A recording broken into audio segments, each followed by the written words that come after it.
And welcome everybody to another episode of Glove Up or Shut Up right here at AngryMarks.com. My name is Peter H. I'm joined once again by my co-host from Omaha, Nebraska, Stevie J. And we are breaking news right at the top of the show tonight because Brock Lesnar has officially announced his retirement from UFC. There's a few sources that are reporting this as no real shock to anyone. Because he wouldn't be eligible until, July? By then he'd be a year older pretty much, and by taking himself out of the testing pool, he would have to be 4 months in the testing pool before he would fight, so even July, now you're talking 8, 9, 10, you're talking November, full training camp, you're talking early 2018? And I think he's focusing more on being a WWE superstar more than he was before. And I don't think the rigors of a UFC career, especially with the drug testing, and, I think he doesn't want to damage his legacy as much more than it already has as far as MMA is concerned. So, it makes sense, this announcement today. Well, to put a fine point on the facts you were referring to, he's 39 now. He was born on July 12th, so he'd be 40 this July. He'd be 41 probably before he'd even have another fight, and I don't think that's worth it for him. I don't think he wants to be the guy fighting in his 40s against all the younger and hungrier light heavyweights and heavyweights out there, that anybody that could conceivably get into competition with him. And I say light heavyweights because that would probably be the kind of fight he would have to take. I don't think he would be competitive with the heavyweights at 40 or 41. And there's no seniors division or legends division in UFC. The closest we got to that was Dan Henderson. Yeah, we're not seeing Dan Severn fight anytime soon in UFC. No, and the second closest we got to that is Randy Couture, and he went on to Hollywood. Yeah, well, some fighters do that. Mm-hmm. All right, so let's go to the events this week. We have to review UFC 208 Holly Holm and GDR. We've got Bellator 172 at the Fedor Mitrione fight, and UFC Fight Night 105 from Halifax, Nova Scotia, Canada. Gonna make the trip? I actually, peel back the curtain a little bit here. I actually lived in Halifax for a few years early on, and it's a great military town. So I would love to go back to Halifax for a visit, but sadly it's not in the cards. Oh, that's unfortunate. But speaking of not in the cards, let's talk about the main event and the co-main event of UFC 208. No, actually, you know what? If we were going to talk not in the cards, we should talk about a fight that got pulled again. Yeah, Uncle Creepy, once again, it's just, I expect it at this point. When he's announced for a card, I just assume shit's gonna happen. And you feel bad because this isn't the first time, third time, fourth, I'm just gonna stop counting numbers. It's getting to the point now where it's sometimes, okay, it's the fighter's fault. I get it. Stuff happens in training camp, it's too close to cancel the fight. I get that. But he was pulled the day of the fight and was in the hospital and didn't get released till, I believe, Sunday. With some what's the word? Gastroenteritis? Something like that, yeah. Now, this wasn't the only card that got pulled, or only fight that got pulled. There was a heavyweight fight. Okay. Luis Henrique was supposed to fight Marcin Tybura, but was pulled on February the 1st. No, wait, sorry. No, okay, you're correct. Let me jump in here for you. The New York State Athletic Commission believed that a corrective eye surgery he had a year ago was going to be a problem for him being medically cleared. And the reason I was tripping over my own words because I wanted to throw in Justin Willis's name because he was the replacement for this fight. But he was deemed medically unfit. The reason was, I swear to you this is true. I can't believe I'm about to say this, Stevie. He had trouble making 266. Yes. That's a big boy. That actually used to be Brock Lesnar's problem, was getting down to 265 pounds, because Brock walks around at way more than that. Yes, but if you're coming into the fight on short notice, I get that. You should get some leeway. But if you're a heavyweight fighter and, you know, if you're in the business and you're a heavyweight fighter, you have more let's say wiggle room because your weight class is a huge wiggle room here. 206 to 266 is a lot of wiggle room, yes. I mean, you really have to be, I mean, if I'm a heavyweight fighter, I mean, depending on my fighting style and my technique, I'm thinking I could walk around at 240, 250 and I'd be great. But to take the fight at short notice, I understand making weight might not be the best thing. But if the commission is saying you're medically unfit to cut any more weight and you can't make it at 266, do you think this would hurt his chances of being booked for any upcoming cards in the future? I think the fact they were even willing to consider him would say probably not. They just would have to give him more time to get down to 266. Yeah. If he has a full fight camp, I could see it, but kind of sad to hear that, you know, there were two fights that were pulled at the literal last minute or the day before because of medical issues. Medical unfit, I guess you could say. Yeah, so we ended up with a 10-fight card instead of a 12-fight card, and that's kind of a mercy given that only one fight was finished. And only one fight was on Fight Pass. Yes, that was Ryan LaFleur and Juan Carnero, a unanimous decision across the board for LaFleur. Good win for him. I'm sure his next fight will be on FS1 or, you know, on a higher spot on the prelims. I don't think he's ready for the main card right now, but give him, I'd say 2 fights with a decision like this, like a dominant win here. He'll be on the main card again. Mm-hmm. And I was right about Rick Glenn. He beat Philippe Nover by a split decision. 27-30. Oh, what? And then 29-28 from the other 2 judges.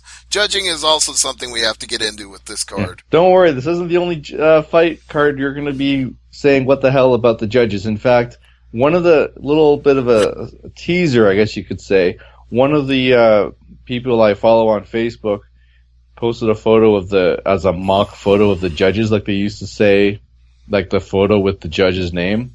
Ray Charles and Stevie Wonder. See, now, made me laugh. I thought you were going to get into the issue of the fact that one of the judges is actually friends with one of the fighters on this card. Doesn't surprise me at this point. We'll get there. We'll get there. Mm-hmm. All right. So, as Stevie alluded to, if you love decisions, this was a show for you. In fact, I think someone said there were more finishes in one of the older prehistoric UFC shows in this card. Only one fight out of 11.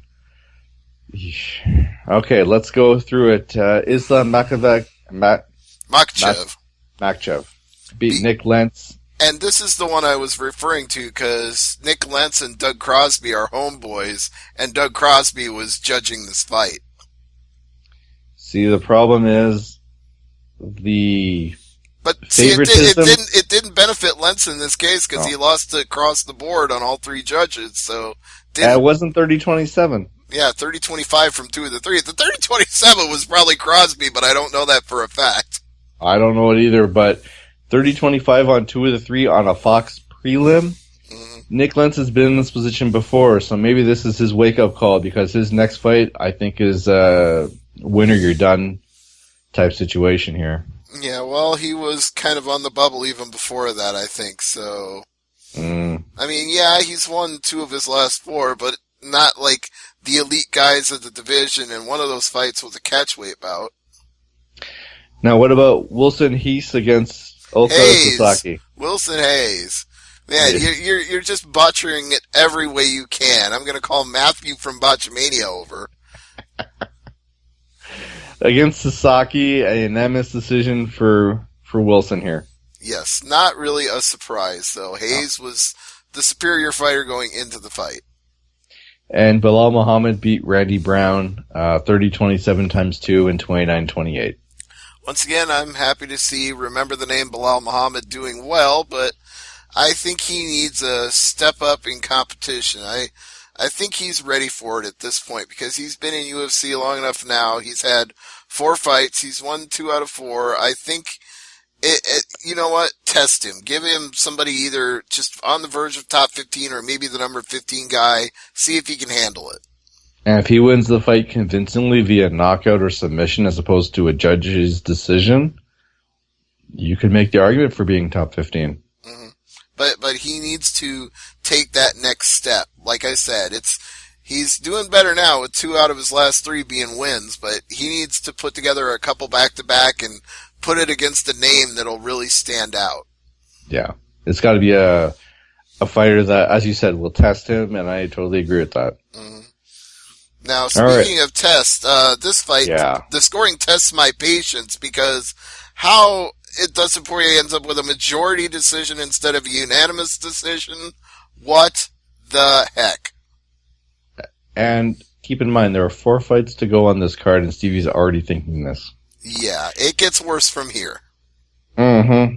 Dustin Poirier, I had it 2 rounds to 1. I watched this fight twice because I was curious. Maybe I didn't see something the first time. I'm going to go back and watch this fight. And looked at my card. Nope, still 2 rounds to 1. Yeah. There was nothing that would justify a 28-28 score here. Yeah, where did Jim Miller get a draw that it would... I just don't see it. Where was the 10-8? Where was the 1-point deduction? Where was the round that he won that decisively or that Dustin screw up that badly that would cause it to be that way? I didn't see it anywhere in that fight. I'm thinking maybe a judge got confused with the new rules, perhaps. We might be seeing this as a byproduct of that. Maybe so, but that doesn't explain some of the other things that happened on this show. No. Glover Teixeira beat Jared Kenner 30-26 across the board. Hump fest. Mm-hmm. Sad, because I know Glover is capable of much better. He even said so in his post-fight press conference interview. He was like, yeah, this isn't the performance I wanted to have. I'm sorry, guys. His next fight better be entertaining, or he's going to be on the short end of the stick as far as opponents. I think this is a case of him fighting to the level of his competition. I think if he was in there with a top 5 guy in the light heavyweight division, this would have been a much more exciting fight. So you want to test him as well? I'm saying he fights at the level of his competition. That's whether you call that giving him a test or whether you call it just making it more exciting. Call it whatever you want. Well, yeah. I mean, the case in point is the very next fight is Jacare Souza and Tim Bosch. I mean, yeah, it's the only submission of the night. It's the only finish of the night, but the two are so far leagues apart in terms of where they are in the middleweight division and in terms of their ranking and in terms of their overall standing. That's like not even an opponent on Jacare's level. Jacare should arguably be fighting for the title. Jacare, I love Kimura's. I mean, I have a few of my favorite submissions. Kimura's is right up there. Yeah, I'm saying it was a good submission. I'm just also saying this wasn't a test. Just like Cannonier is not a test for Teixeira, Bosch is not really a test for Jacare. And that's not to... I'm not going to put Bosch as a tomato can, though. No, you didn't let me finish. And I was trying to say that he's not a tomato can. He's just not at Jacare's level at this time. Do you think Souza's age will be a factor in him getting a top quality opponent coming up? I don't even think that's a remote consideration for him right now because 37 is not too old. It's old, but it's not too old. And the role he's been on, the only person he lost to, again, this is why he's not getting the title shot, is Yoel Romero. And that wasn't even a convincing win on Romero's part because I actually had Jacare winning that fight. The judges gave it a split decision to Romero, so Romero kind of, he squeaked by Jacare, but that's the only loss that the dude has had going all the way back to Luke Rockhold in 2011. So you tell me Jacare is not aging gracefully? I would disagree with you. He is. He's getting better as he gets older. Maybe put him in there against Bisping. Well, if Bisping loses to Romero, maybe that's what you do. Can you imagine the trash talk there? Oh, Bisping can trash talk with anybody. I don't need to imagine. No. Anderson the Spider Silva against Derek Brunson, and Derek Brunson won this fight. I mean, go. Yeah. Oh, dear God. What the ever-loving F. Now, this is a fight I recommend watching again. Derek Brunson won this fight. Yeah. Every single person I've listened to, talked to, read, has all said Derek Brunson won this fight. All of the best strikes were Derek Brunson's. The coffee strike stats were Derek Brunson's. The judges, inexplicably, gave it to Anderson Silva, and the only argument I've heard, which I do not agree with, but will at least put out as a plausible explanation, is Anderson Silva no-sells. Okay. That Anderson acts like he didn't get hit when he gets hit. That is the only good explanation I've heard of why the judges scored it for Anderson Silva. Because if you were actually looking at him getting hit, you would score it for Brunson. If you're looking at him acting like he didn't get hit after he got hit, then maybe you score it for him. But that's a stupid freaking way to judge a fight. Oh, well, he's not acting like he got hurt, so I guess it didn't hurt. Wrong! What was your score? I had it 2-1 for Derek Brunson. There's only one round I could even consider giving Anderson Silva, and I'm being generous when I do that. I'm giving him the second. Yeah, I can give him the second, but he didn't win this fight. He got clobbered in this fight. Yeah, and it's hard to see someone take that much abuse. And, you know, to the point where he forgot his English and said, "Fighting is in my fart." Yeah, I forgot about that. Yeah, his brain got rattled a little bit. I'm sorry, I shouldn't be laughing about that. Concussions are serious, so I'm sorry I'm laughing, but... Oh no, he definitely brain damage. Yeah. It's sad to see... I'm gonna rephrase that. It's sad to see Brunson on the losing end of this decision because nobody thought he lost. Yeah. And even Dana White. Dana White doesn't think he lost this fight. Now, Silva wasn't ranked going into this fight. Does he get into the top 15 with this performance? Technically, it's a win. He beat a top guy. Does he get in the top 15? The problem I have here is that your premise is already flawed because Anderson Silva was number 7 before the fight began, so... For some reason, I had him off my list. I don't know why that was on my list. I guess I haven't, I had the wrong numbers in front of me, but... And Tim Boetsch goes down 1 and Uriah Hall goes up 1 to 13. That's correct. So Hall, sitting on the couch, goes up a spot. Well, that's what happens when Jacare can't move up because the two guys ahead of him are Luke and Yoel. So the only person who's going to suffer from that is Boetsch, who has to drop just for losing, even though Jacare can't go up from winning. That's again why I'm saying that was really not the kind of fight that you want Jacare to have when he's that close to title contention. Not that Boetsch is a tomato can, but that's just illustrating that there was only one winner in that fight no matter what.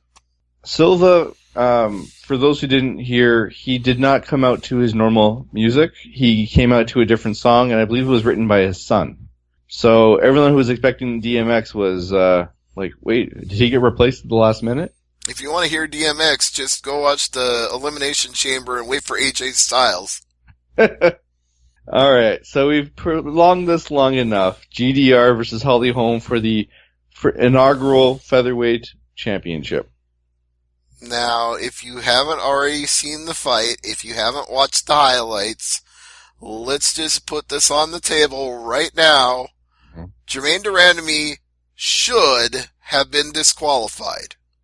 Due to a shot after the horn went off. Twice. In 2 separate rounds, yeah. Twice. 2 consecutive rounds. And the second time was not only blatant, it rocked Holly Holm. She was hurt by this shot. Now, the problem that everyone is having is this.